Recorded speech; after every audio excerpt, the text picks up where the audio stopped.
Morning. What's happening, family? Welcome to the show this morning. It is Michelle Bryant. You're listening to Say Something Real here at WNOV 860 AM, 106.5 FM. Let me say good morning to the bros in the studio. Uh, what's up, Harvey? How you doing?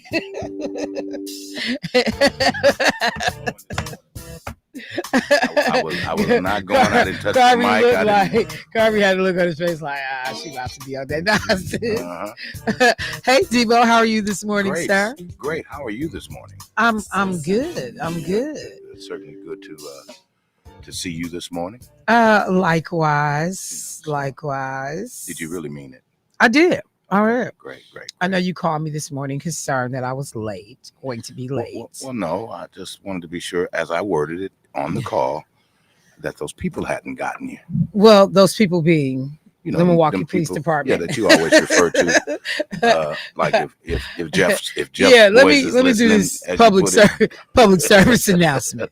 So the police now have gray Durangos that are unmarked. Oh, this is a PSA. so it's not a secret anymore. Let me just, now, mind you, there are some people that need to be caught, and I should be quiet and let the police do their job. But since I could get entangled in their foolishness, let me do a public service announcement. For those of us who speed occasionally, only in an emergency, we're about to be late for the radio station. The police have gray, unmarked Durangos out on the streets. Do you think they appreciate this? I don't care if they appreciate it or not. I'm just telling you right now. I think Jeff's listening going, damn. Jeff about to leave town. He don't care. Did he get the job? I don't know, but I would imagine he would. He's an excellent candidate. I just know that when you're about to speed trap me, we need, because there are hardworking folks who should not be getting speeding tickets. We are in a hurry. Nor should be speeding. For that matter. If you want to be technical about it, that's one way to look at it. But I know there are folks in their cars who agree with me that police should not be on the road between 6:30 and 8 o'clock in the morning. That's when they should just go in.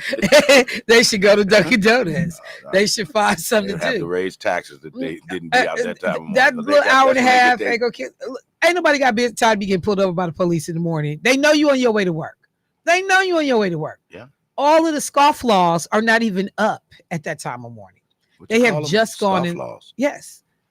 Oh. They have just gone in the house about 5:30 from doing their nightly nefarious activities. And so by the time you see folks on the roads at 6 a.m., look who out there. Installation company, folks working. So, I'm just saying, I don't think many people would disagree with me. But with that being said, hey, family, it is good to talk to y'all. Long weekend.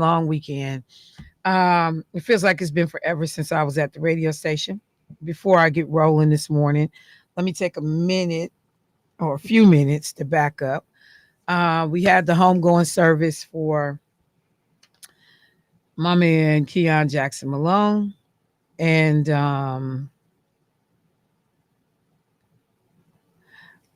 the Courier got the wrong day on here for his passing. God dang it. They got August 8th. Okay. I believe that was because, from what I understand, they deemed Monday as being the day of his passing.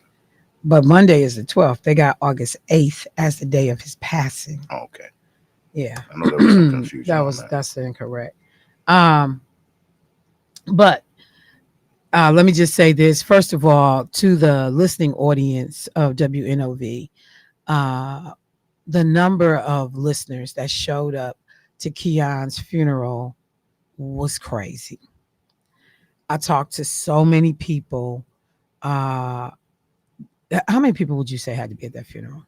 I don't even want to venture. Whatever the capacity was, if you factor in those that just viewed and didn't even stay.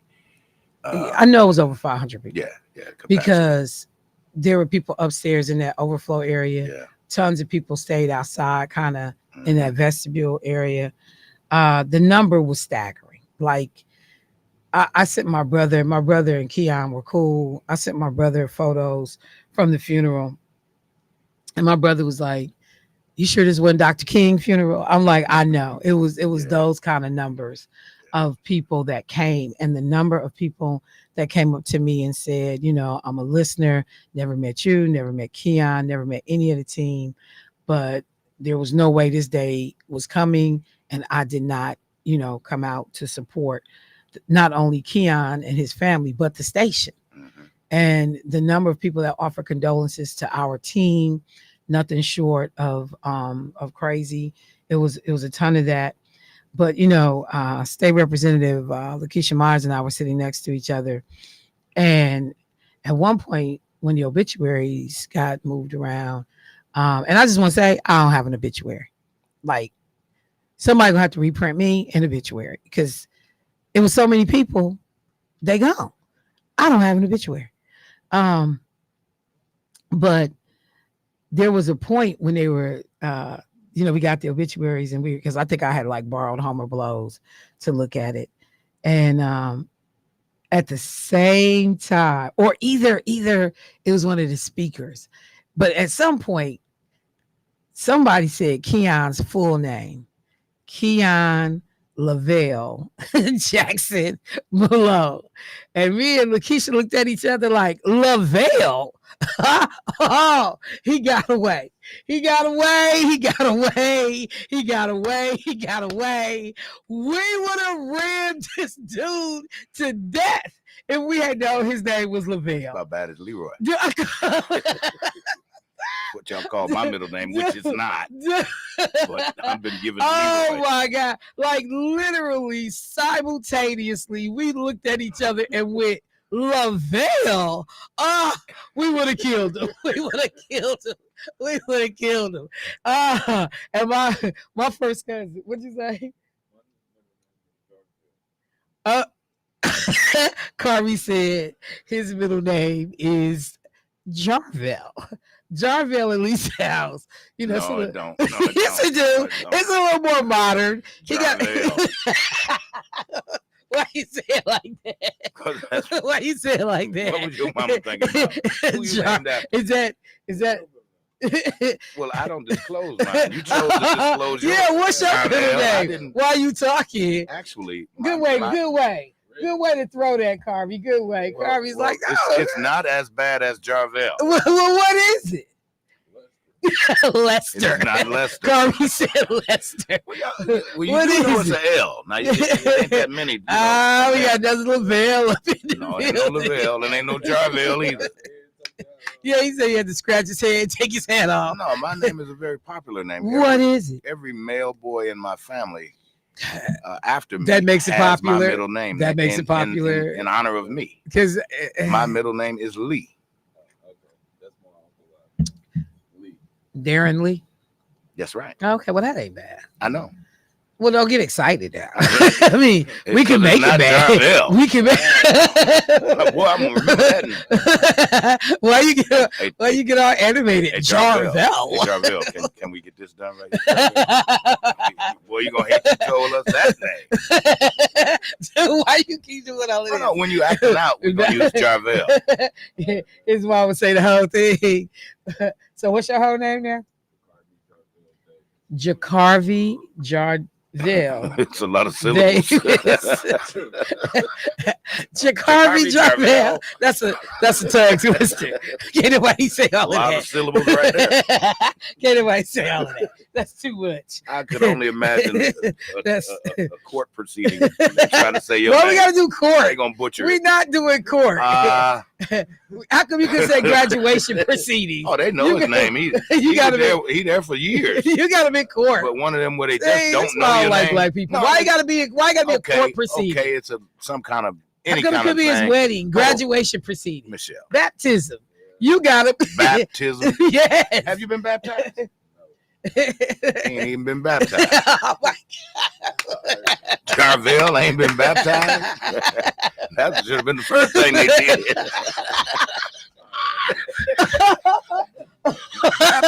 Jarvell. I'm sorry, man.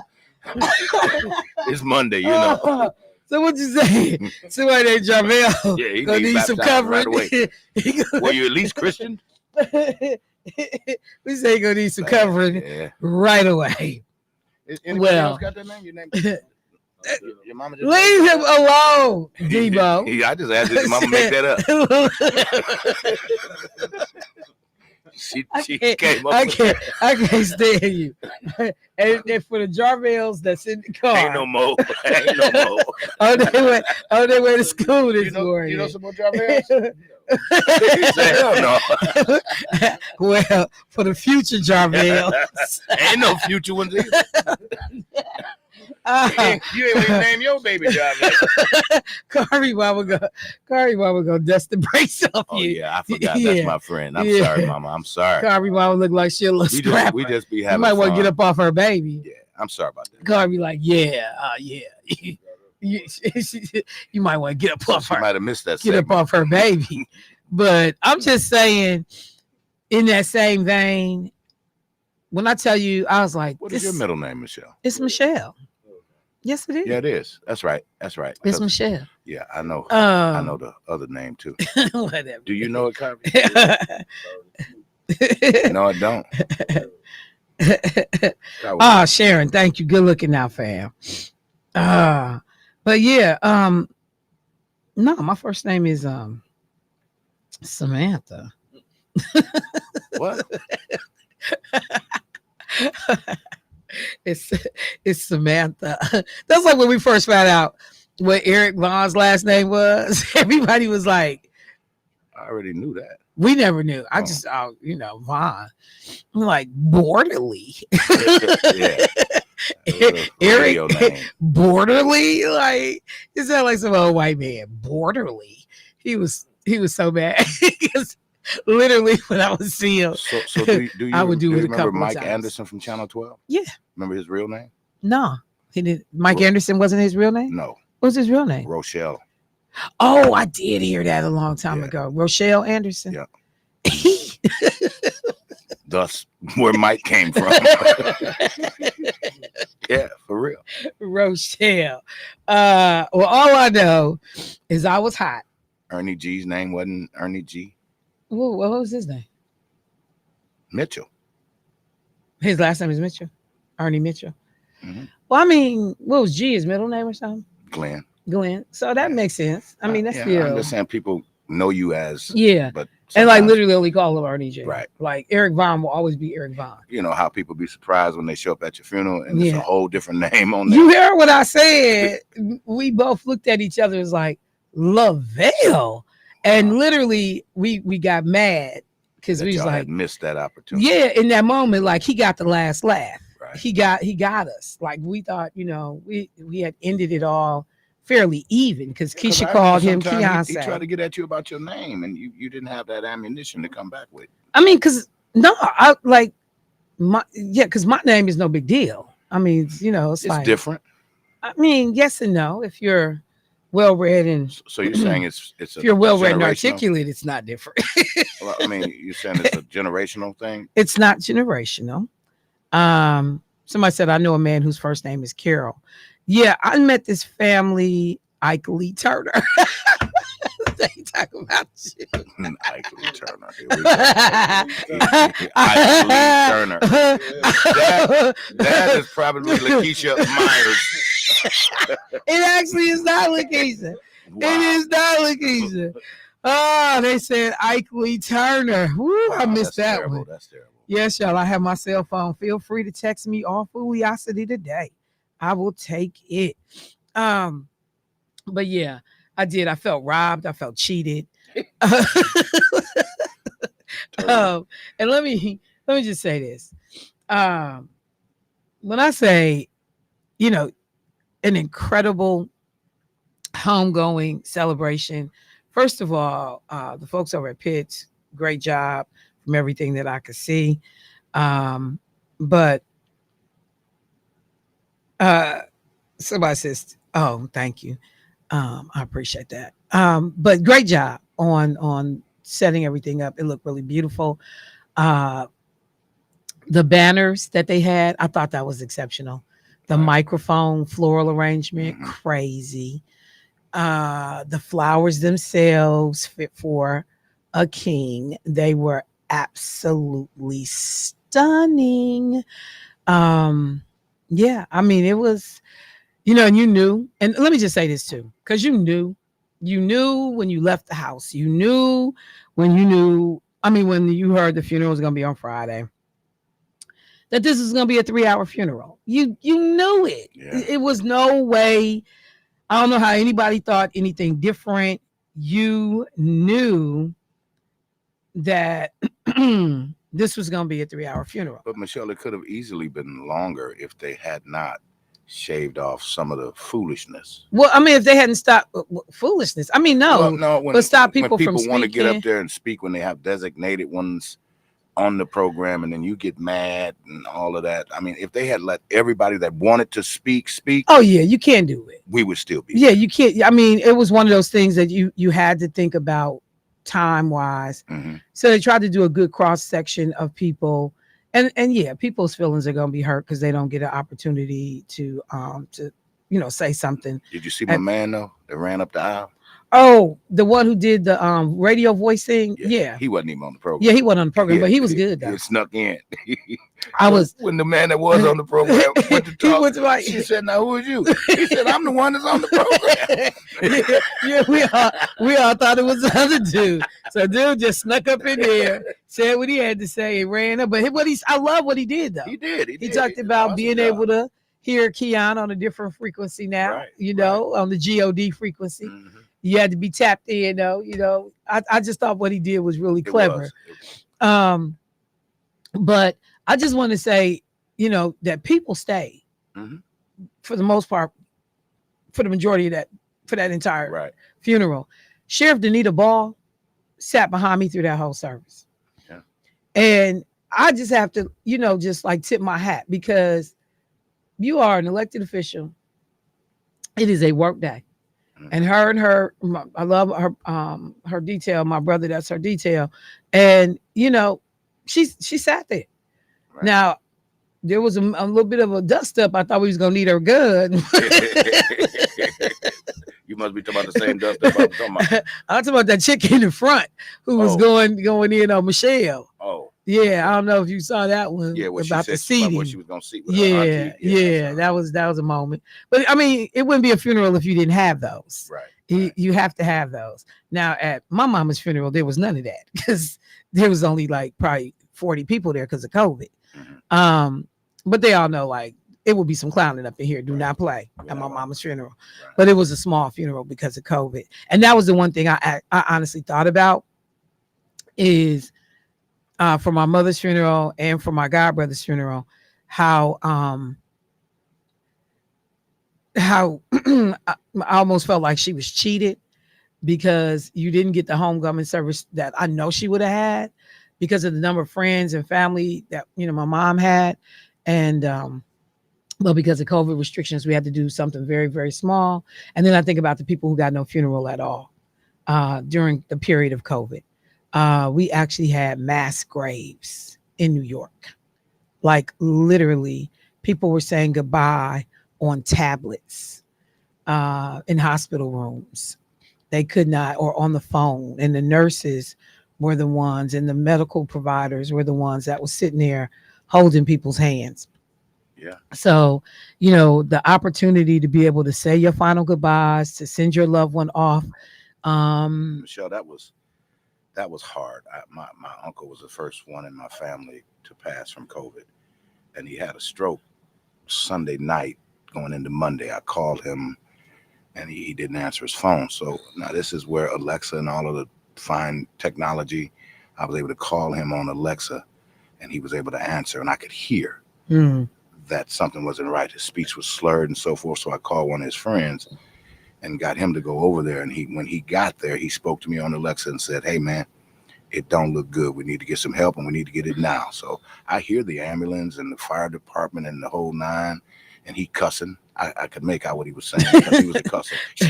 Yeah, your uncle was cussing. He was cussing. Okay. But 2 days later, they called us and they said, okay, we kind of know where we're at with the stroke, but he has COVID. And this is that party I spoke to where everybody that hung out at this particular establishment went to a party because of its COVID, so they couldn't hang out at their spot. They all got together. Everybody that was at that party died. Everybody that visited that party. Because I know I've heard you say that before. Yeah, everybody and we've died. never really just kind of talked about that, but that's crazy. But the thing was when, like maybe that Wednesday or Thursday, as you spoke to, the nurse was there and she said, well, his body is shutting down. So whatever you all want to say to him, I will hold the phone and let y'all do that. So my mother, my sister, his kids, everybody, we were all together and we just released him. And that was the only service we could give him. Yeah, that was the only thing he got. Think about that. So I had that moment while I was looking at the amazing way in which Keon's family sent him up out of here. And I thought about how many people didn't get to do that. I said on mine, because we cremated my mom, we just had her photo. But again, I looked around the room. It wasn't even a tenth of the people that should have been at that funeral. And, old Black people, they care about their funerals. Yes, they do. They care about it. Girl, when we were put me out there like that. Come on now. This is my last hurrah. My mom was like, I need to be clean as the board of hell. So I just wanted, I got to go to commercial break, but I just wanted to say again that it was amazing, a beautiful service, great remarks by people, and the way in which the community showed up. Absolutely. And George, I did get to. He had a lot of proclamations. Yeah. He had the mayor sent. I saw the county executive at the funeral. The county board of supervisors, State Representative Myers did a proclamation for him. The Legislative Black Caucus, and I shouldn't say State Rep Myers. The Legislative Black Caucus did one. She did one for another funeral. We had 3 funerals in the last week. It's been rough. But I wanted to say, George, if you're listening, I did get to drop the item that you wanted me to place with Keon in his interment. I did get to place that with him. So he has that. Just so you know, George had given me something he wanted placed in the ground with Keon. So that got done. All right, family, I'm going to take a quick break. Michelle Bryant, WNOV, 860 AM, 106.5 FM. Be right back.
was so apropos.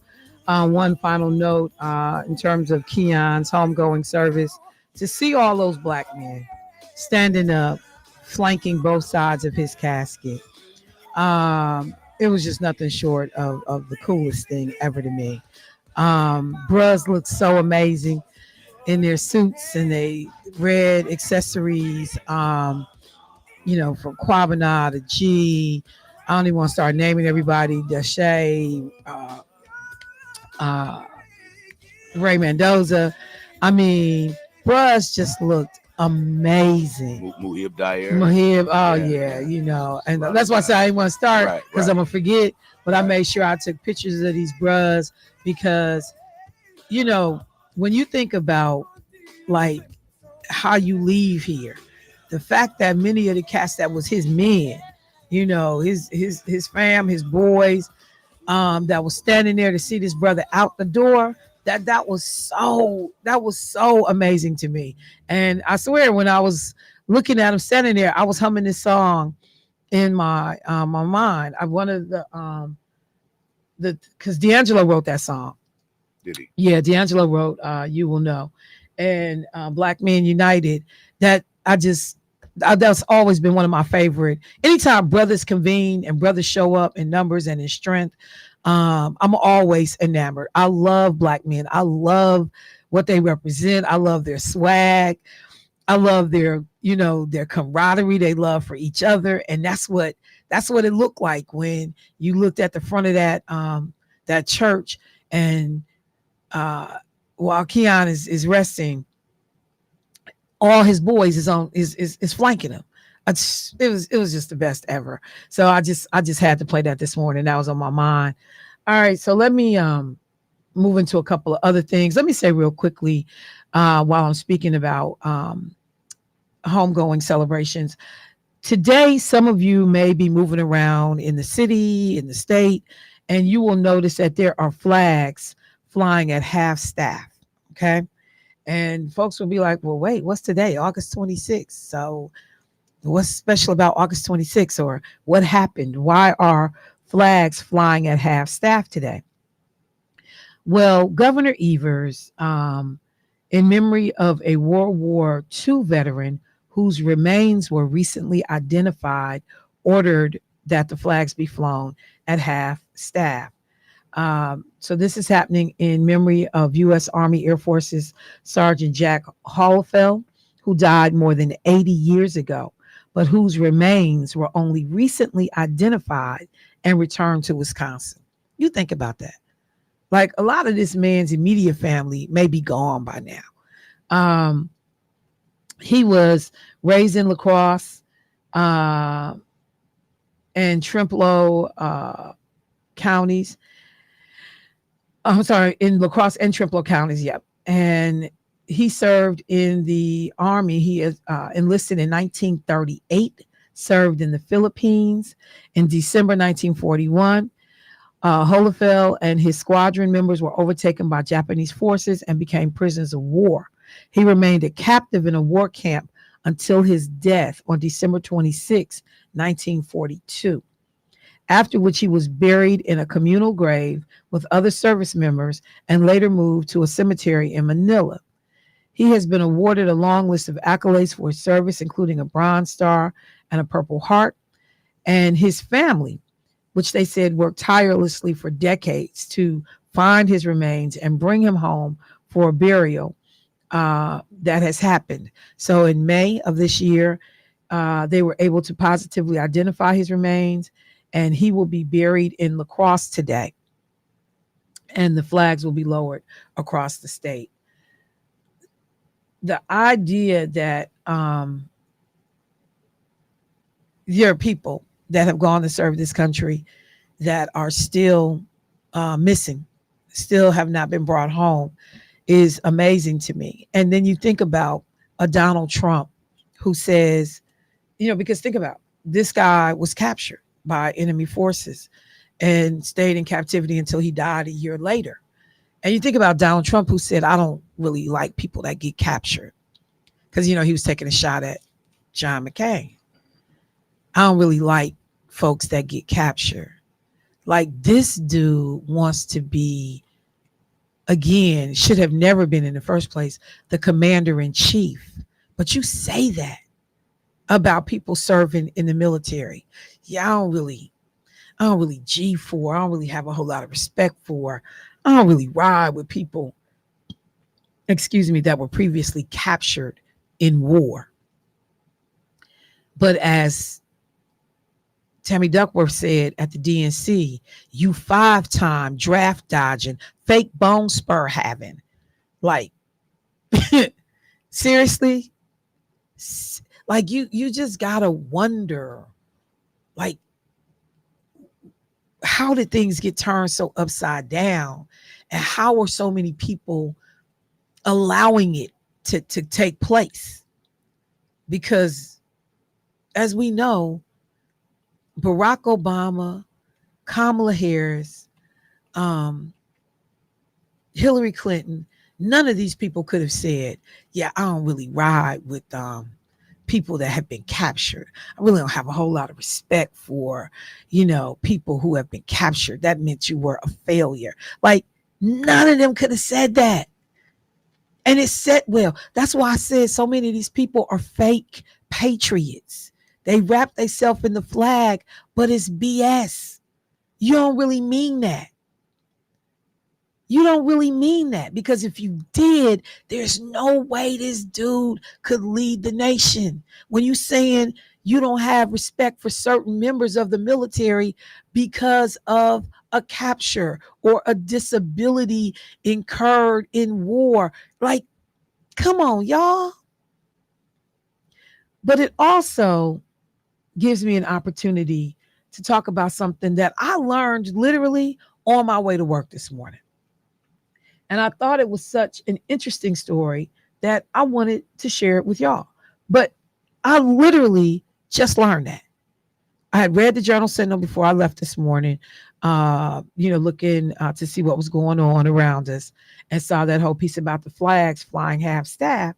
And then as I'm riding in, I had been listening to NPR in the car yesterday. So NPR is on, and a number of reporters or a number of talk show hosts are talking about, they're from the San Francisco Bay or live and work in the San Francisco Bay. So they had an assignment. They all had to come back and tell something that was cool or amazing about the San Francisco Bay. And so this young brother that's a part of this team, he told a story about, because one person told a story about the invention of Levi Strauss jeans. And a lot of people, I've told that story on the radio before, how we get Levi Strauss jeans, because these people working in these mines needed durable pants because the pants kept tearing up, and they would tear up in certain pressure points. So this guy is commissioned to figure out how to make stronger pants. He puts those metal rivets that we see on jeans today. That's not about fashion. That's about helping the fabric stay together so that they don't rip and tear. Even though now, we paid $200 for ripped jeans, but back then it was about making sure that they didn't, so that folks could work in them. So that's the story that one person told. But this young Black talk show host, he told a story real quickly about the Port Chicago 50. And I was like, what in the world is the Port Chicago 50? Never heard of this at all. So there was a situation in which, and let me just pull it up real quick. So at Port Chicago, Black sailors who had been trained for wartime roles were instead relegated to loading munitions aboard ships under the supervision of white officers. Okay. So this is 1944, 1943, somewhere in that period of time. And Black men Black sailors who should have been, doing different roles, because of segregation in the U.S. Armed Forces, they were relegated to just loading munitions aboard ships. They were not trained properly. They were not trained to do this at all. They were sailors. This is not why they were there. But because of racism, they were relegated to this role. So a premium was put on speed and efficiency, and officers would conduct races among teams of loaders with little regard for their safety. Again, neither black sailors nor their officers were trained adequately for this dangerous work because, again, munitions, y'all, we talking about bombs. So many of the loaders reported that they were not given gloves for handling 600-pound bombs and other munitions, including highly volatile incendiaries fitted with detonators. So you got black men, black sailors who are unskilled in this area, have not been trained intentionally in this area, doing some of the most dangerous and important work, quite frankly, in this period of time during the war. So little training was provided that the Longshoremen's Union warned that a catastrophe was imminent. Okay? Because people watching this. And I realize racism is real. But what y'all doing right now is stupid. These people, these black sailors need to know how to handle this equipment. On July 17th, 1944, this prediction made by the Longshore Union, it came true with the most unimaginable consequences. For reasons that could never be accurately determined, a cataclysmic series of explosions, the largest man-made detonation in history up until that point, erupted with the force of 5,000 tons of TNT. Instantly, 320 men, 2/3 of them were black, were killed, and hundreds more were injured. I think they said about 400 or so were injured. The ships they were loading were nearly obliterated. A locomotive evaporated. Think about that, from the heat. It evaporated a train. The force of the blast were felt 20 miles away. All right. But they said you could hear it in Nevada. People in Nevada heard the blast. In the aftermath of this whole thing, because now somebody got to be held accountable. 320 people, mostly black, died instantly. Another 400 people are injured. Somebody has to be held accountable. In the aftermath, white officers who were supervising these black sailors were given hardship leaves. Okay? They were given hardship leaves. What you've been through is so horrific, you can't stay. Black survivors were ordered to clean up the decimated base, including the remains of their dead colleagues. I want to say that again. This thing blows up because you know who, because of racism and ignorance, did not train people to handle some of the most explosive materials you ever gonna deal with in the military. All these people killed. Think about it. I told y'all it melted a train. So you know what the carnage and the fallout in this area had to look like. White officers get to go home because it's too much. Y'all can't see it. Y'all can't watch it. Black people who were there, the black sailors, y'all got to stay and clean this up. You got to deal with the human remains. After they were made to clean up this area, then they were ordered to resume loading operations at Mare Island Ammunition Depot across the Sacramento River and in Valhalla. Without an explanation of what happened at Port Chicago or additional training, dozens of the sailors refused. Black folks was like, I'm not doing that. Because you just had me clean all this up. Then you're going to send me to another base to go do this, to load these munitions again? I'm not doing it. And bros was like, no, sir. In total, 258 black sailors refused to go to the other base and handle these ammunitions. After threats of disciplinary actions, though, 208 returned to work, but were still convicted by the Navy for disobeying orders. So you think about that. 258 bros said, y'all are responsible for all these people dying, and you will not make the necessary improvements to training. And you trying to make us go do this again when we see what happens when you're not properly trained. And the trifling folks leading the Navy decide to court-martial these brothers for not obeying orders.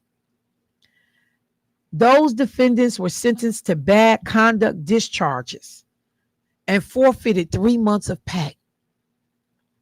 So you mess up my military record, which makes me ineligible for all of the benefits that come with the honorable discharge. And then you dock me 3 months pay, but none of you white boys was going to go do this work. Later, following reviews of the summary court martial, the bad conduct discharges were suspended. The forfeitures were reduced. So you didn't get all your money back. You got some of it back. And one conviction was set aside for insufficient evidence. The remaining 50 sailors who refused to return to work were charged and convicted of mutiny. Because remember, I said it was 258. 208 went back to work, but they still got convicted. 50 said, I don't care what you do. I'm not going to do this work untrained. We saw what just happened. It's not going to be me. Those 50 sailors who refused to do that work were charged with mutiny at a mass general court martial. The Port Chicago 50 is what they ended up being called. They were given dishonorable discharges. They were put in jail for 15 years at hard labor. They got demoted in status and total forfeitures of all their pay. Did y'all hear what I just said? Did y'all hear what I just said? You put us in unsafe working conditions. You do not train us. And when these black men stood up for themselves, they lost everything and went to jail for 15 years, sentenced to hard labor. And there's a difference between going to jail and being sentenced to hard labor. Thurgood Marshall and the NAACP was actually called in to work with the Port Chicago 50 to try to help these brothers. They talked about the discrimination and the segregation in the United States military having directly been responsible for this tragedy, and nothing other than hate and racism is the reason, in great part, while these munitions blow up. During later reviews, the dishonorable discharges were essentially reduced to time served, and the period of confinement was reduced from 15 years to 17 to 29 months. So you still had to do time, but it got reduced from 15 to 29 months. One conviction was set aside for mental incompetency. By January 1946, nearly all of the sailors were released and were allowed to finish their contracts. For many, the story of the Port Chicago explosion and the disturbing prosecution of the sailors was forgotten with the end of the war. Although in 1948, and this is why I wanted to bring this story up, they believe that what happened with this group of sailors and this whole area blowing up was one of the key factors in the decision to desegregate the United States Armed Forces. That we cannot have people not adequately trained that's dealing with this kind of weaponry, fighting on battlefields. We cannot have that and have racism and segregation be allowed to legally run rampant. Now, we know informally those things still occurred. In 1948, Harry S. Truman issued an executive order desegregating the military. There were things going on in the background. People was talking about mutiny over the convictions, that it was people saying black folks was like, man, I'm not serving. That's how you did them, bruhs? No, do what you need to do. I'm not serving. For the Port Chicago 50, however, there was no justice. Most lived the rest of their lives concealing their experiences, even from their own families. Only in the early 1990s did Congress begin looking into the case. This happened in 1940, what did I say, 40, 45, 44? It's not until the 1990s that Congress looks into their case, led by United States Representative George Miller, whose district included the Port Chicago site. In 1994, Congress created the Port Chicago Naval Magazine Memorial, which is now part of the National Park System.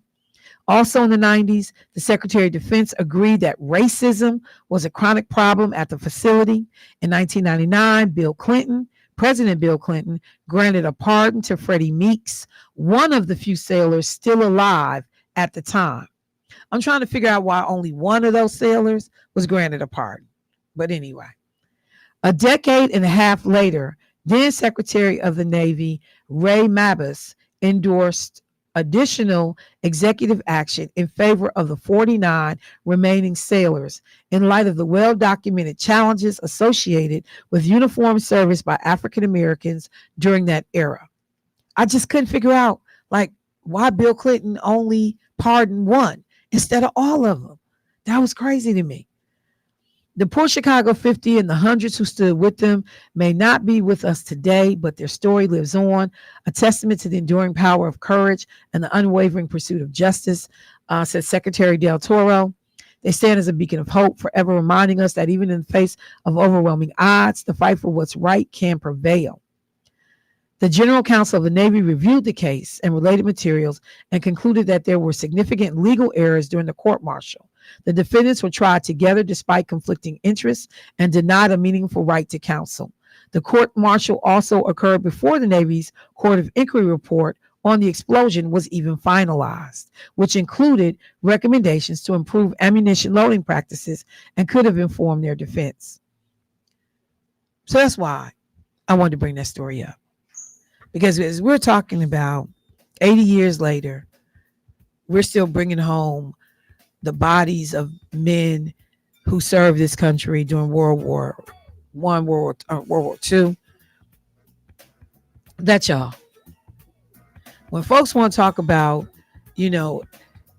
equity and getting rid of diversity and inclusion, and we've moved beyond and this, that, and the other, we still got ramifications of prejudice and stereotypes and racism in this country. So if you are somebody that likes history, check that story out. Make sure people understand this story. Don't forget these brothers. That case, as I go to break, was also the precipice to Thurgood Marshall's work on Brown v. Board of Education, the effort to desegregate public schools. But people believe, in part, it starts with the Port Chicago 50. I got to take a break. I'll be right back.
All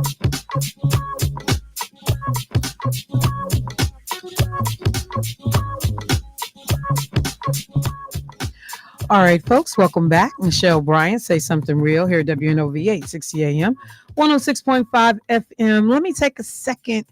I said, coming off the weekend, it was a long weekend. Had went over to the convention on Thursday night. And for the final night of the DNC, it was high energy in the building.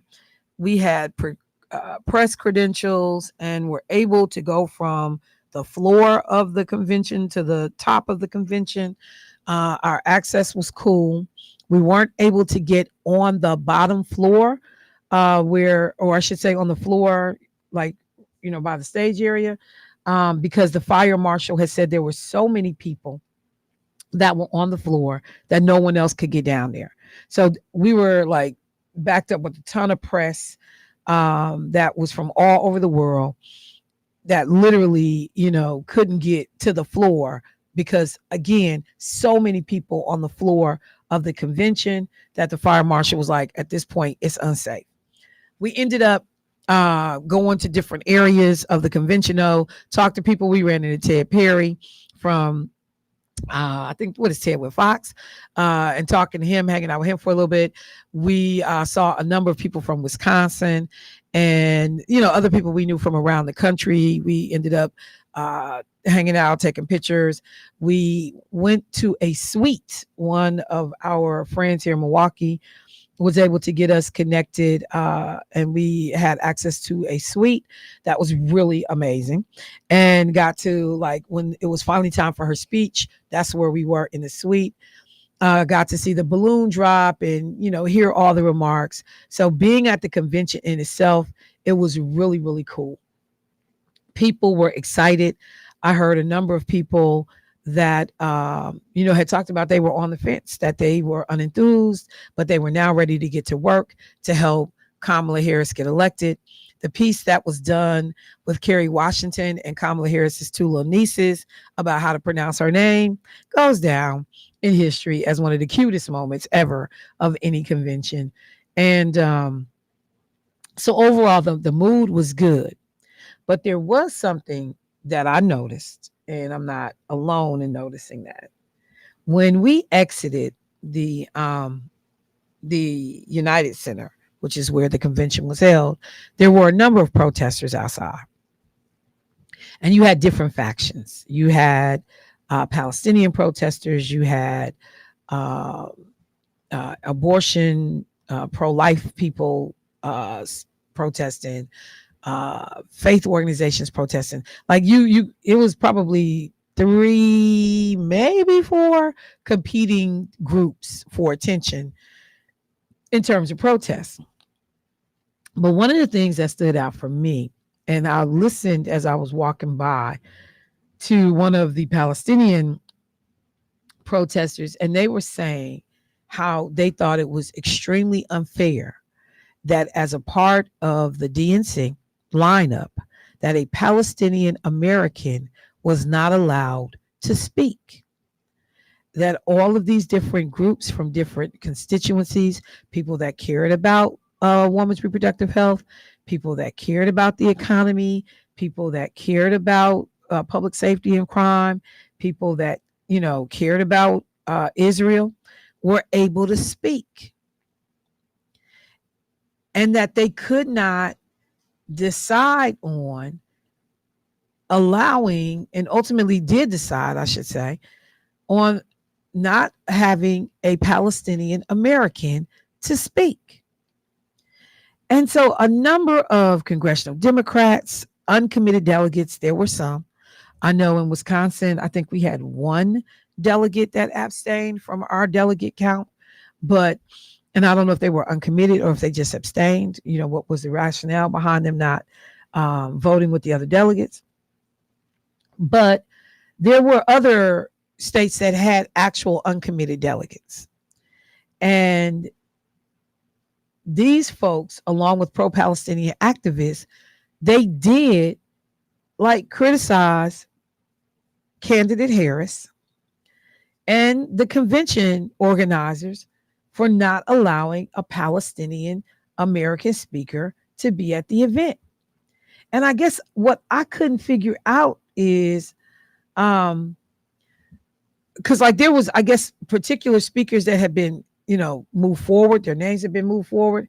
And they said some were upset by the rejection of a speaker because the parents of an American hostage held by Hamas were given time at the convention for the speech, for their speech, but these other people couldn't. And it's just like, well, how can the parent of an American hostage be given time, but a representative from Palestinian Americans who have had tens of thousands of people die not be given an opportunity to speak? I'm going to tell you, I disagree with the Harris and the convention organizers not allowing a Palestinian American to speak. You can't say, I care about people on both sides of this issue, but only give Israel a voice, or only give the people impacted that happen to be Jewish a voice. You can't do that. I think it was a major mistake. The appearance of fairness was not there. And when I think about how you justify it, I can't come up with a rationale other than big money donors. Honest to God, I cannot. And I know that Kamala Harris has talked vehemently about not liking what has happened to innocent Palestinians as a result of this war. I know she has. I've heard her say it. But that didn't show up on the convention floor by way of who was given access. People in this country better learn how to navigate these issues. We can't keep picking and choosing whose voice gets heard. This is the thing that I used to say, Senator Taylor said ad nauseum about the state capitol when we were talking about redistricting. And people would say, well, okay, if the districts are being designed in a way that potentially you don't get a black person elected, but you do get a Democrat elected, most often a white Democrat elected, are you saying that the white Democrat can't adequately represent and speak for the black constituents in the district? Yeah, that's what I'm saying. Yeah, that's what I'm saying. I don't need you to speak for me. I can speak for myself. Representation matters. It's not just that you're fair and you understand the plight, but not having a black person in the room, not having a Palestinian in the room, not having impacted people in the room, it makes a difference. But that's what it reminded me of. And people like, oh, Michelle, I mean, you guys are doing too much.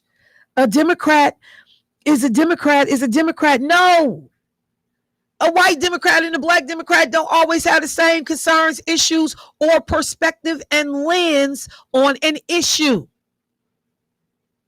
But again, it matters when little black boys and girls come to the state capitol that they see themselves represented in that legislative body, and not just 2 and 3, but some real numbers that are commensurate with our representation in the state. So you can't give lip service to, oh no, I understand the plight of the Palestinians, but then not be willing to give these people an opportunity to speak for themselves, to have representation physically at the convention. And so I know that Cory Booker and some others were out trying to make the rounds. U.S. Senator Cory Booker, who I had interviewed on that Wednesday before I went to the DNC, I know they was out trying to say, no, we're not being unfair. Vice President Harris certainly supports, innocent Palestinian victims, blah, blah, blah, because because that's not what you did. That's not what you did. But the parents of a American Jew that is being held as a hostage, they get airtime. Learn how to navigate this stuff. But see, I believe that it is money and donors, and many of them who are Jewish, that drive this conversation. Just like all these firings of these university presidents and people stepping down because you don't like the way a university president responded to a situation. These people have had stellar careers. They are academics. They are not politicians. They are academics. They are not peacemakers. They are academics. They are not, UN negotiators. But they can lose everything they work for because you don't like the response to a particular situation. I think that's bogus.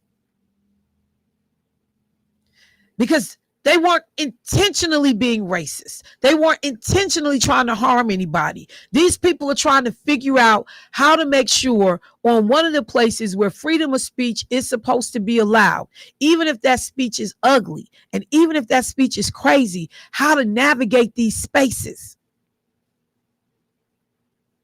And you lose everything you have worked for up until that point. And it is big money donors that's at the table and behind this stuff. And no other group has been able to leverage and wield this kind of power, because there's been discrimination and racism on college campuses before Jewish people started to be attacked. But their constituency groups don't have the kind of money and resources and access to make change happen. They don't have it. The Black constituency, the Hispanic Latino, the Asian constituency, they don't have that kind of bread. They don't have that kind of access. So people are utilizing, and I'm not mad at you. You're going to do what works to help and move your agenda forward. But I'm just saying that the people that are being pressured, you're going to have to respond differently. And in a race, that's going to be too close to call. Because, one of the things that Obama said and other folks have said, and Barack Obama, Bill Clinton, other folks have said that the margin of victory has to be so great. Like Democrats have to win by such a huge number. Turnout has to be like nothing we've ever seen before, so that there can be no question of fraud. None of this shenanigans by Donald Trump, with his whining and crying behind, they cheated me. The margin of victory has to be so wide, so great. But you're going to mess around, and a lot of those people that could come to the table to help that victory, that margin of victory be wide, they're going to stay at the house. They're going to remain uncommitted. They're going to decide to do something different. We got 10 weeks. We got 10 weeks to win this November election. That's it. 10 weeks. You're going to mess around and leave people on the field. You're going to mess around and leave people in the house not voting, and those margins are going to be smaller because you have not figured out how to skillfully navigate pressure from your donors and pressure from people that have actual voting power. Because while, yes, you need money, all of that money does not represent thousands and thousands of votes. We have to figure this out. As a country, we have to figure this out. We can't keep having people be banished because they have a different set of interests or that they don't fully embrace what it is you're talking about. When people talk about freedom and democracy being on the ballot, which is what the DNC message was overwhelmingly about freedom and democracy, to have pick and choose freedom and democracy, that's a problem for me. Because on some level, that's what it felt like. We can't pick who has freedom. We can't pick who has a voice. I go back to the Port Chicago 50.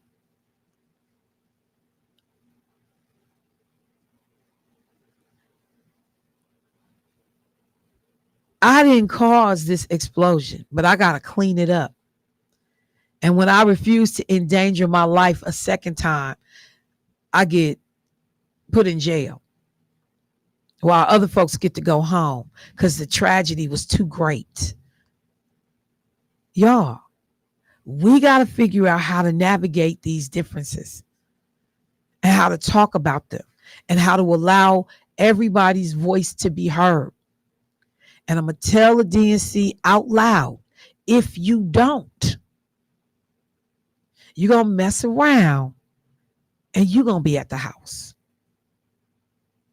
All of the partying in the world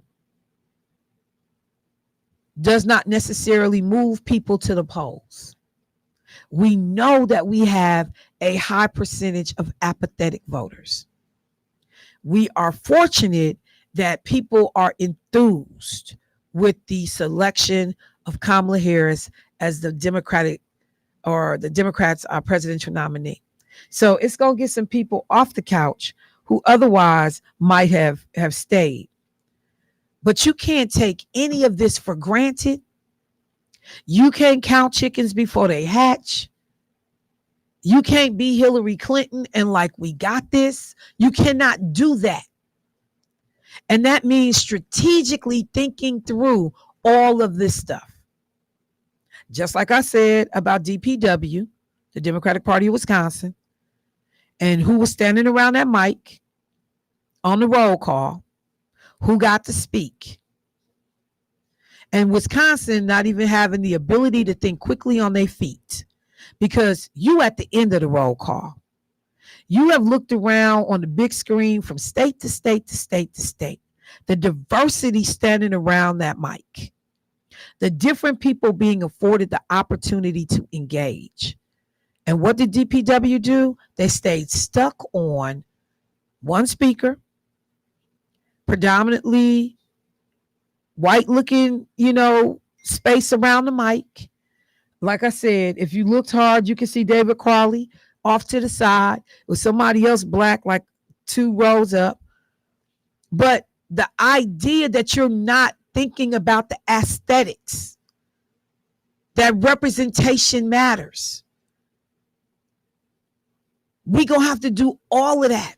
We got to have people at the table thinking about all of that, because I need to be able to appeal to people that's sitting their butt at home on the couch. I don't see myself up around the mic. I don't see myself reflected in the little crowd. I would love to tell you that shouldn't be the determinant. That we need to be talking about the issues and the impact and what can go wrong if, this person is elected versus not elected that person. What's the policy, prescriptives? I get that. That's what we should be. But I know the American electorate too. That's why a silly individual like Donald Trump, nothing but a carnival barker, can get so far in advance, because people like to be entertained. People like the foolishness. People like the shenanigans. People like, caller, I see you, I'll be right there. People like nonsense. People stop for the train wreck. They stop for the car crash. They share photos of the fire. We cannot afford not to get this right. And if we believe what we say about freedom and democracy, the pictures that we put forward need to be representative of that. The folks that are at the table and in the room need to be representative of that. Let me go to the phone line. Hey, caller, what's happening? Hello? Good morning, Michelle. Good morning. Good morning. Good morning. You know something? This is such a serious race, like you say. And I'm like, you know what I noticed about You know what? You got us on speaker? No, no, you're not on speaker. Okay, it's hard to hear you. Oh, can you hear me? No, it's still kind of faded. Okay, hold on 1 second here. Okay. While she's doing that, somebody just sent me a text message. They said, my point exactly.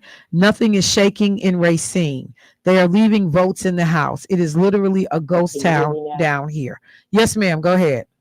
Okay. This race is so serious. We don't have time for no pettiness. We don't have time for anything but to get out and vote. And when we need to, and Eric, I mean, people, we don't need someone to come in our neighborhood. We can walk out our door to the left and to the right and encourage people to get out and vote. And it's serious. Our kids don't think it's serious. And if you're on the fence now, I'm trying to figure out why. You know what? We can't hear you. I'm not sure what's going on, but your voice is fading out completely. Oh, wow. I really hate you that. Sound strong now. Go ahead. Try it again. Okay. All I'm saying is, people, here's an opportunity in your life to be important and get out and vote and change the tide. Because Donald Trump, he said, what have you got to lose? If someone offers you that bleak picture, you have a whole lot to lose. If you got meat on your table, worry about the next person that don't have meat on their table. Think about somebody other than yourself and your children. Let's get out and do what we need to do.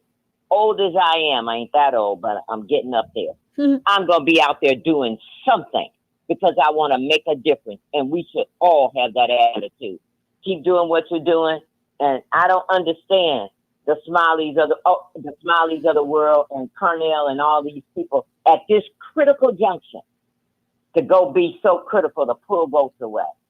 But we all have a right to choose what we want. And they have that right. But I'm telling you, let's make a difference because we need to. Thank you for letting me speak. All right. Thank you. And just to the point that the caller was making, the news just came out that a Michigan judge overturned a decision this past Saturday that would have blocked independent candidate Cornel West from appearing on the ballot in the state of Michigan. So there had been an order that Michigan's Bureau of Elections must qualify Cornel West and his running mate for the ballot if they had submitted enough valid signatures. The Secretary of State and the Director of the Bureau of Elections, they found misapplied the law that he couldn't be on the ballot. And so a judge has stepped in and said, no, that they have to be allowed to be on the ballot. Now, there will be people that are questioning why Cornel West is continuing to pursue the campaign. And the caller said it. He has the right to run. He has the right to be a part of this process. But it's the same thing I'm going to say that I said to, I'm going to do it this way. Sometimes you do stuff because you need to make a point. And I appreciate that. I'm not mad at you. And I believe in that. Yeah, I will go to the line, step over the line, and jump off the cliff if I think I need to make a point. I've done it before. So I'm not mad at Cornel West, saying he believes that a point needs to be made.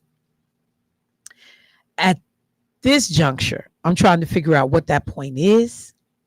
And are there other ways to make it that don't potentially have the detrimental impact that a Trump presidency potentially could have for the country?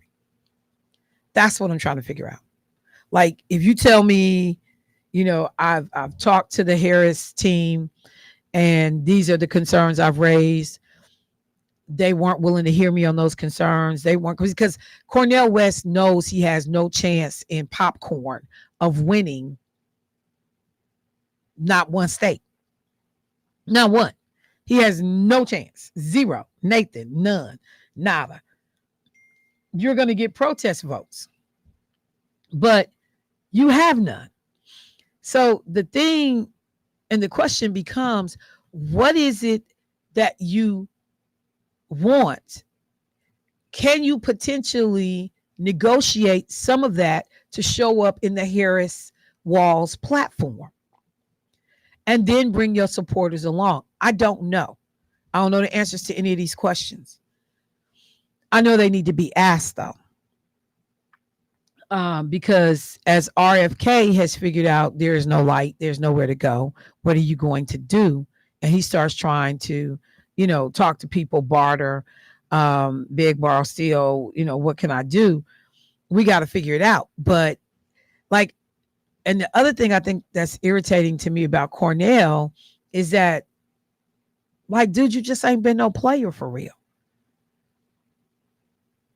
You haven't. And, it's one thing to yell and scream from the sidelines. It's another thing to actually play in the game. Cornel has been somebody that's done a lot of pontificating from the sidelines and yelling and screaming from the sidelines. I mean, dude is of a nice seasoned age. How old is Cornel West? Let me look and see. Cornel West age. Hang on. He's 71 years old. You 71. And outside of all I'm gonna say is that, bruh, I need to understand what it is you want and what is the goal of your candidacy. I don't fully understand it. And yes, it potentially does harm, but people got to listen to what other folks are talking about. If I'm the Harris campaign, I'm probably looking at let me see if Cornel has put anything out. Hang on. Cornel West campaign policy. Let me see if I can find real quickly what he's talking about. Okay. So here it is. Cornel West for president, 2024. Policy pillars for a movement rooted in truth, justice, and love. So he has Black maternal justice, child justice, disability, economic, education, elder, environmental, gender, global, gun violence, health, immigration, LGBTQIA+, racial, transformative, voter, worker justice. All right. So these are all policy prescriptives that I'm sure are included in the campaign, the Harris campaign. But when you go and you look at the details, cultural competency and bias training, community health worker programs, data collection and research, access to midwifery and doula services, none of this is new stuff. This is all being offered on some scale, depending on the state that you're in, because red states tend not to care about doulas and that midwifery and, maternal health. Sorry, it's janky, but it is. So I'm looking to see reform the juvenile justice system, uphold children's rights, prevention and diversion strategies. None of this is new stuff. None of it. Accessible technology, support families for early intervention, civil liberties and rights, affordable and accessible housing, eliminate enforced poverty for people receiving disability support by abolishing net worth limits. Again, nothing new. No new policy prescriptives so far that I've read. Now, it's long, so I don't have time to read it all right now. But what I'm saying is, does it make sense to join forces with somebody else to help advance the things that you want? Because you're not going to get them done on your own, because you're not going to get elected. I'm just saying. I got to take a break. I'll be right back.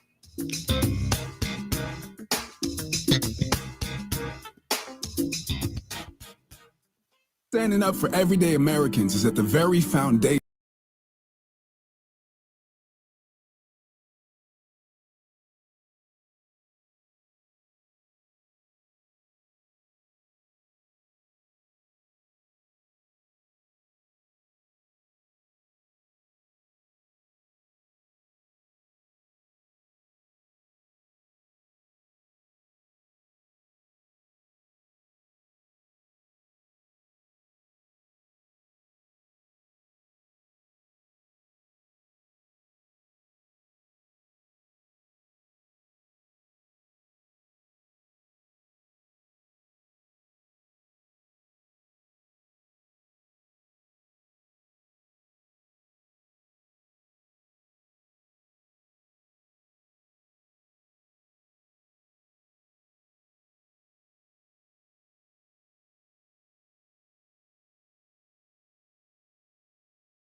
I can this morning for the last half hour of the show. The news has been running stories about the level of violence here in the city this weekend.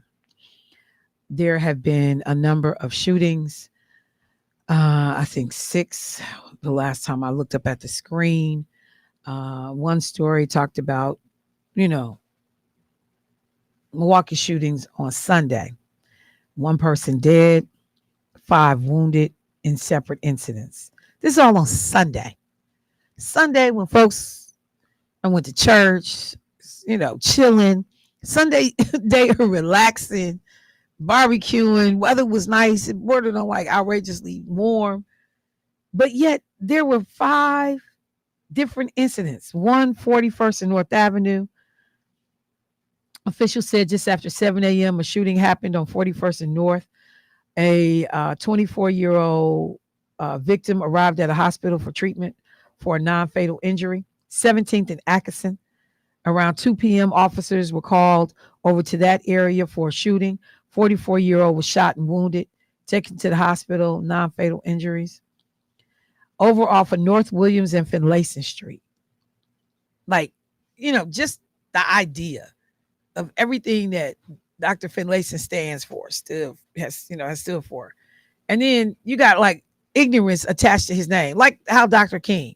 You have stupid stuff happening on the Dr. King Boulevard. Officers were called to North William Finlayson Street, just south of Vienna, around 3:20 p.m. The victim, a 19-year-old, was taken to the hospital to be treated for non-fatal injuries. Hopkins and Fairmount, 6 p.m. Officers say a 56-year-old was shot and wounded near Hopkins and Fairmount. Victim suffered serious injuries. 24th and Greenfield, 37-year-old man was fatally shot around 7:30 p.m. That victim died on the scene. 24th and Hopkins. 10:18 p.m., 37-year-old shot and taken to the hospital for treatment of non-fatal injuries. The circumstances leading up to the shooting under investigation. So you got all of this happening on Sunday. On Sunday. But I then go back and I look at this story that I promise you just woke my whole soul. So we know that there had been a shooting on Juneteenth over at Washington Park. Folks had done some alternative programming geared towards a younger demographic and highly successful when you look at the number of folks that showed up for the event, the talent that was, out there. It was on track to be a great event. Of course, all it takes is one fool to show up to ruin your party. And people can try to blame the organizers and blame, this and blame that. But as somebody who used to do African World Festival, and we had built-in cost of $25,000 before we spent a dime on anything. Once you paid to rent the grounds, okay? Your next expense was $25,000 for weapons security gates to detect weapons being brought in on the grounds. Not because we had an incident in years, but in order to make the community feel safe about where they were going, we had to drop that $25,000 because appearances and optics make all the difference in the world. People understood, I'm not bringing no gun in here because of this thing getting ready to go off. This gate gonna beep when I walk through. People felt safe coming in because I know they put something in place to try to capture weapons being brought into the grounds. The people doing the Juneteenth celebration, they don't have $25,000 to figure out how to securely get people onto the grounds. They trying to do the right thing and have an event to be able to relieve some of the pressure that happens down at Juneteenth in terms of the younger demographic not being so restless and stuff not breaking out. But as I said, all it takes is one. All it takes is one, and everybody questions, oh my God, they didn't do this right. They didn't do that right. This was terrible. But y'all don't never come up with no plans. The community is left coming up with resolutions. The people that is paid to think about this stuff don't ever come up with nothing. So this boy, 17 years old, Damarian Glenn, he goes to the Juneteenth event and kills this other young teen. The young teen that was killed is Sharon D. Thornton Jr. Okay. Now, a week earlier, Damarian Glenn has shot and killed a 9-year-old boy. He went to a condo complex over off of Swan Road trying to shoot up the house of Sharon Thornton Jr. But he shot up the wrong house. Him and one of his boys, what was his boy's name? I'll find it in a second. But him and one of his guys, they go to shoot up this house. And when they find out, like, why did you go to shoot up Sharon's house? The answer is because they heard he was talking crazy. Ain't nobody hit you. Ain't nobody whooped you. Ain't nobody fought you. Did nobody shoot at you? Did nobody tear up your property? You heard he was talking crazy. So you indiscriminately shoot into his house. You have no thought for who's in that house, who's moving around in there, grandmama, mama, daddy, other siblings. Like, you don't care. You gonna shoot up. And this is the thing that always, like, just gets me so irritated and so mad, is because y'all think y'all bad though. Y'all think y'all some G's. I'm gonna handle that. You so weak that somebody talking crazy, you had to run and go get your gun to show up at somebody's house. That's how weak you are. None of this is a sign of strength. None of it. You so thin-skinned, somebody can't talk crazy and say something about you, and you don't have to run and go get your gun, employ your boy to come over there to kill somebody. Somebody got to die because your skin. See, that's the thing, too, about parents raising these kids. Teach your kids how to have some thicker skin, to man up. But y'all coddle them and baby them, get them every damn thing they want. Don't talk to them the way they need to be talked to, yet alone discipline. So you create these soft little weak-minded children that got to go out and kill somebody because you can't handle it because somebody was talking crazy. And I see it all the time. I see all these little kids being brought up all the time because they get away with talking crazy to their mom and daddy. They get away with talking crazy to the people in the family. They say slick stuff that they need to be chastised and put in their place all the time. And people don't appreciate what you're creating. It's cute at some point until it's not cute no more, or until you somewhere putting money on their books or flowers on their grave. You just shot into, and they found out because, of course, nobody knew yet who had killed this 9-year-old baby in this house that they mistakenly shot up the week before. So they didn't know yet. They didn't have him in custody yet, obviously, who had killed this boy. So you get word on the street that you shot up the wrong house and that a 9-year-old third grade child dies. And you still go looking for this dude again and find him at Juneteenth and shoot him and kill him at Juneteenth. You didn't, like, did none of that resonate? Now, they said the other young brother that was with him, he was quote, sick to his stomach when he found out that they had shot up the wrong house and had killed this 9-year-old child. That's what the other child said. That's what the other child said. Christian Eubanks, 16 years old. He has also been charged with first-degree reckless homicide in the killing of Joe Zambrano. I'm sorry.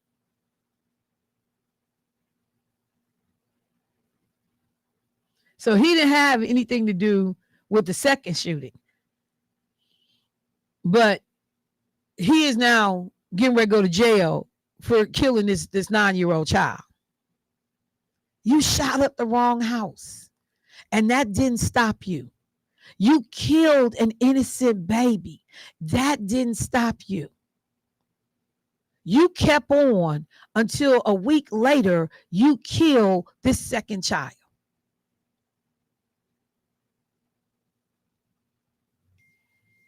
Y'all, help it make sense. Because it doesn't. It doesn't.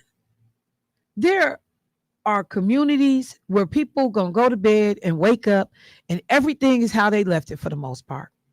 Their cars is parked where they left them. They stuff is still in their cars and their windows ain't broke out. Nobody got murdered. There were no sirens coming for anything other than a medical emergency. And there are other folks that thrive on chaos and ignorance and stupidity. But when you think about how much life has to offer, how is this all that you see for your life? I'm going to say it again. The power of the adults and the parents to show these people something else. And it doesn't mean that they won't go out here in these streets and do stupid stuff. But the likelihood lessens when they got other options, when they know there's another way, when they are involved and engaged in other things. And just look at the ease of access of guns for these children. So that's why I get frustrated when you got politicians, telling people, I'm going to make you safe again. No, the hell you not. And stop lying to these people. You're not going to make them safe as a politician. Particularly living in the state of Wisconsin, where the legislature is controlled by Republicans who do as little as they can in terms of public safety. Now, they're going to give all the money in the world to the police that they little hearts desire. But when people start talking about red flag laws and, background checks and making it difficult for people to get access to these guns, they're not doing none of that. They're not doing it. So my frustration, we sell people a bill of goods. Oh, you're going to be safer if you elect me. No, the hell you not. No, you're not. So what's the real answer to dealing with some of the stuff that we see? Because mandatory minimums is not it. What else do we do? That's why when you look at what Milwaukee County is talking about by way of a comprehensive approach to healthy quality living, caller, I see you'll be right there. That's why you got to pay attention to stuff like that. When people look at a full-throated response to what we see happening around us, these things don't get solved in a vacuum. There is no one person that is going to solve any of this. Folks need to stop lying with this nonsense and hold them accountable the next go round. But see, people play on our emotions and our feelings and our fears, and they tell us what we want to hear. And they know they lying to you when they tell you that. Let me go to the phone line. Hey, caller, what's happening? Hey, Michelle, how you doing? Good morning. How you doing this morning? I'm doing good.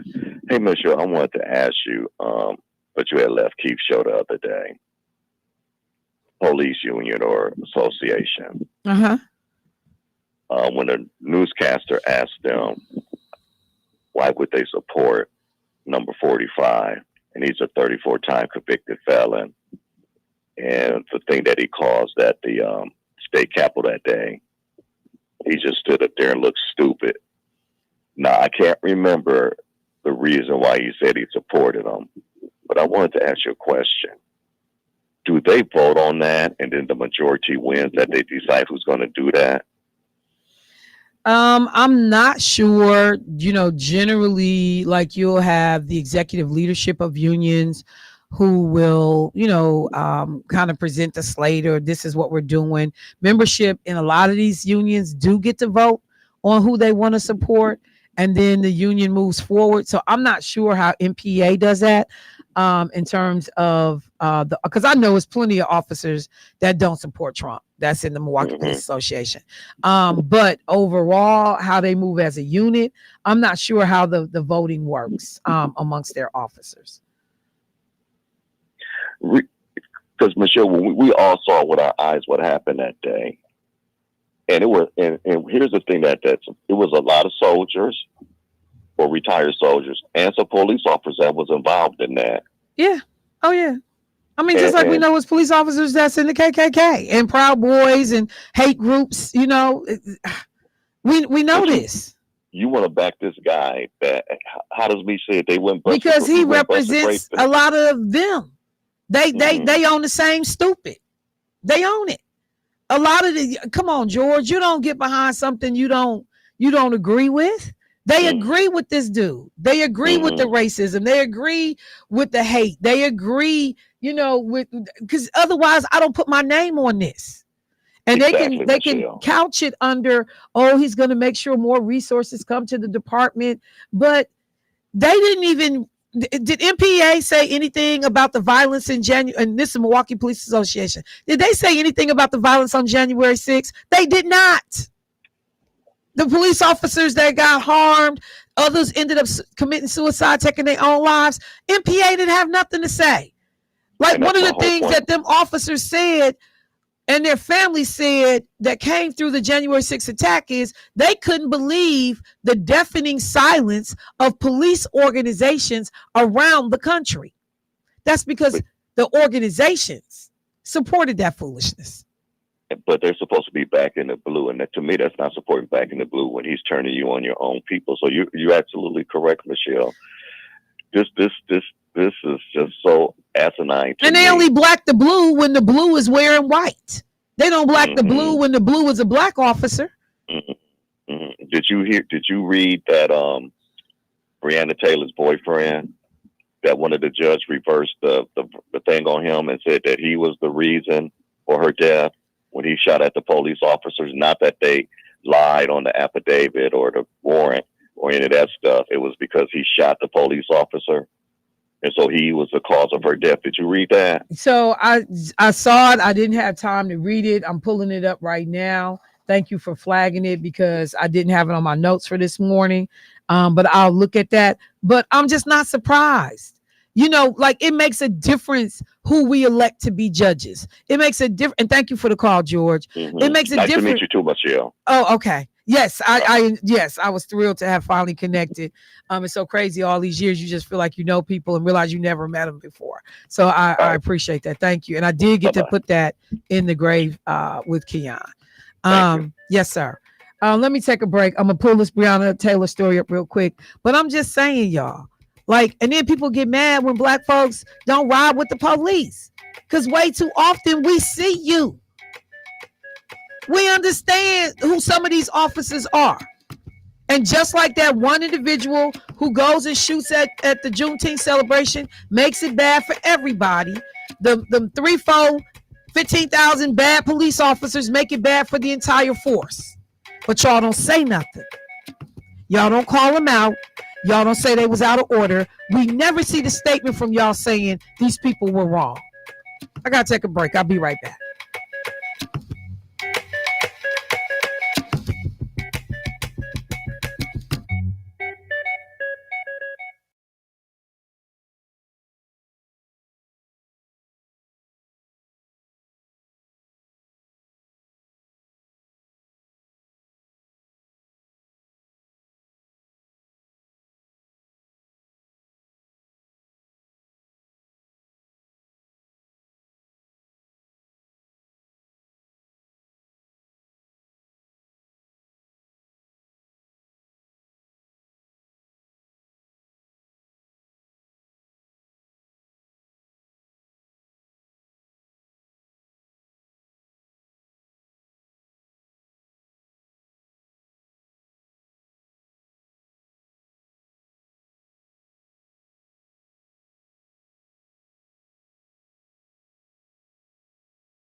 caller, George, raised the point that a decision has now been made. A federal judge has thrown out major felony charges against 2 former Louisville officers accused of falsifying a warrant that led police to Breonna Taylor's door before they fatally shot her.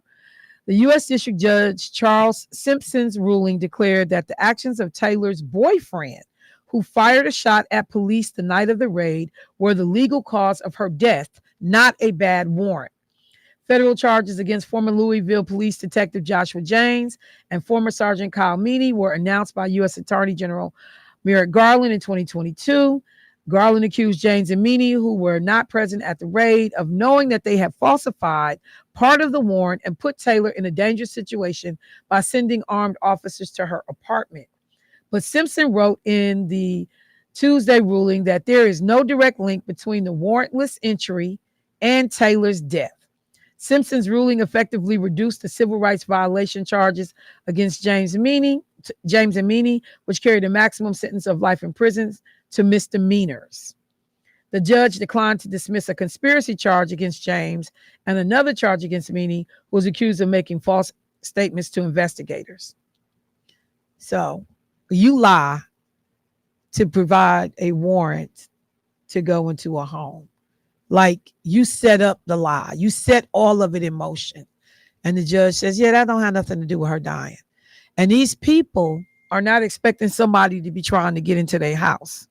And there are tons of folks that say that you are entering my home.